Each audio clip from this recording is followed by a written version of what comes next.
Samsung অ্যাকাউন্টের জন্য যারা সেট আপ দিতে পারছেন না তাদের জন্য এই ভিডিওটি। তো আমি সেটিংয়ে গিয়ে অ্যাবাউট ফোনে গেলাম, যাওয়ার পর নিচে গেলাম, রিসেট লেখা যেখানে নিচে সেখানে ক্লিক করে দিলাম। দেওয়ার পর ফ্যাক্টরি ডাটা রিসেটে ক্লিক করলাম, করার পর নিচে রিসেট লেখাতে ক্লিক করলাম। এখন ডিলিট অল সেখানে ক্লিক করে দিলাম। দেওয়ার পর দেখতে পাচ্ছেন আমার একটি জিমেল অ্যাকাউন্ট আসছে, যার জন্য এটা রিসেট বা ফরম্যাট বা ফ্যাক্টরি সেট আপ দিতে পারছি না। তো ব্যাক দিয়ে বের হয়ে এলাম, রিসেট ডিলিট অল ক্লিক করার পর একই সমস্যা। স্যামসাং অ্যাকাউন্টের জন্য এটা সেন্ড গিয়ে ক্লিক করলাম,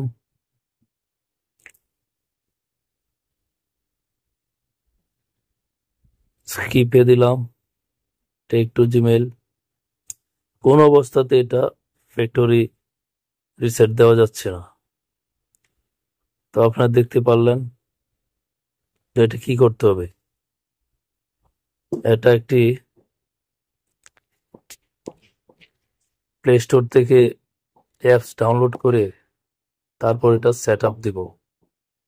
তো পরবর্তী ধাপে আমি গেলাম, প্লে স্টোরে গেলাম, যাওয়ার পর সার্চ বাটনে লিখলাম ফ্যাক্টরি রিসেট, দেওয়ার পর ক্লিক করলাম। করার পর আপনার নিচে লাল বৃত্তটি দেখছেন, ফার্স্ট ফ্যাক্টরি সেট আপ, সেখানে ক্লিক করে দিলাম। দেওয়ার পর এই অ্যাপসটি আমি ইনস্টল করে নিচ্ছি। ইনস্টল করার পর এখন আমি ওপেন যেখানে লেখা সেখানে ক্লিক করে দিচ্ছি।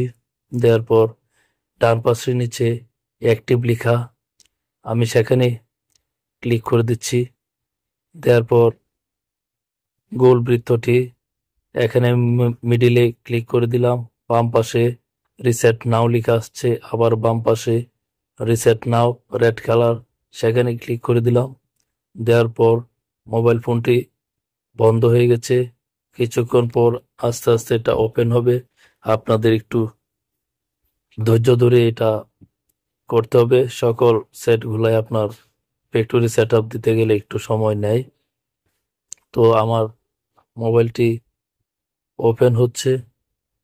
তো এইভাবে আপনারা ধৈর্য ধরতে হবে, কারণ অনেক ফোনে আপনার গুগল অ্যাকাউন্টের জন্য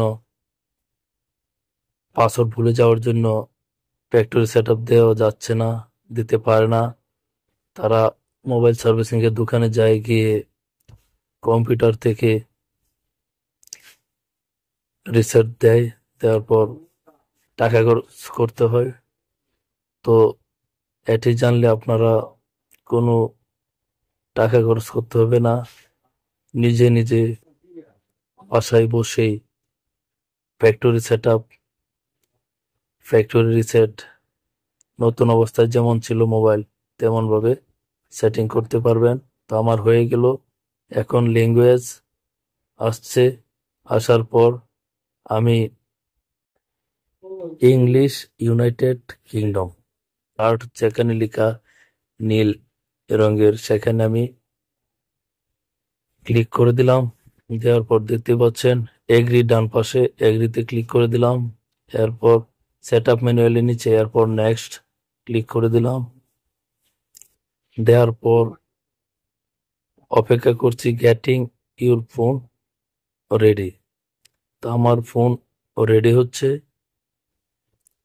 চেকিং ইনফো, এরপর জিমেইল আসছে। তো আমি স্কিপ বাম পাশে স্কিপ লিখা সেখানে বাম পাশে নিচে সেখানে আমি স্কিপ ক্লিক করে দিলাম। দেওয়ার পর এখানেও স্কিপ লেখা আছে, ডান পাশে স্কিপে ক্লিক করে দিলাম। বাম পাশে ডোন্ট কপি সেখানে ক্লিক করে দিলাম। চেকিং ইনফো লেখা আসছে, তো ইনফো চেকিং হচ্ছে। তো এখন আমি আবার জিমেল আসছে, তো আমি বাম পাশে স্কিপ করে দিলাম, আবার উপরে স্কিপ করে দিলাম। দেওয়ার পর মোর লেখা আসছে, আবার মোরে ক্লিক করলাম। এরপর বা ডান পাশে অ্যাকসেপ্ট লেখা যেখানে সেখানে ক্লিক করে দিলাম।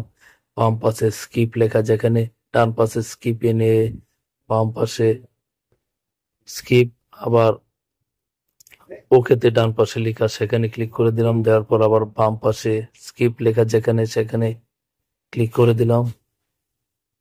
দেওয়ার পর ডান পাশে স্কিপ এনিওয়ে এটা ক্লিক করে দিলাম। দেওয়ার পর আপনার নেক্সট ডান পাশে লেখা সেখানে ক্লিক করে দিলাম। দেওয়ার পরবর্তী ধাপে যাচ্ছে, তো প্লিজ ওয়েট। আবার ডান পাশে নিচে ক্লিক করে দিলাম, নেক্সট যেখানে লেখা সেখানে ক্লিক করে দিলাম। দেওয়ার পর ফিনিশ। তো আমার সেট আপ ফিনিশ হয়ে গেছে। আবার মোবাইলটি কেনার সময় যে অবস্থায় ছিল সে অবস্থায় চলে আসছে। তো আপনারা দেখতে পাচ্ছেন।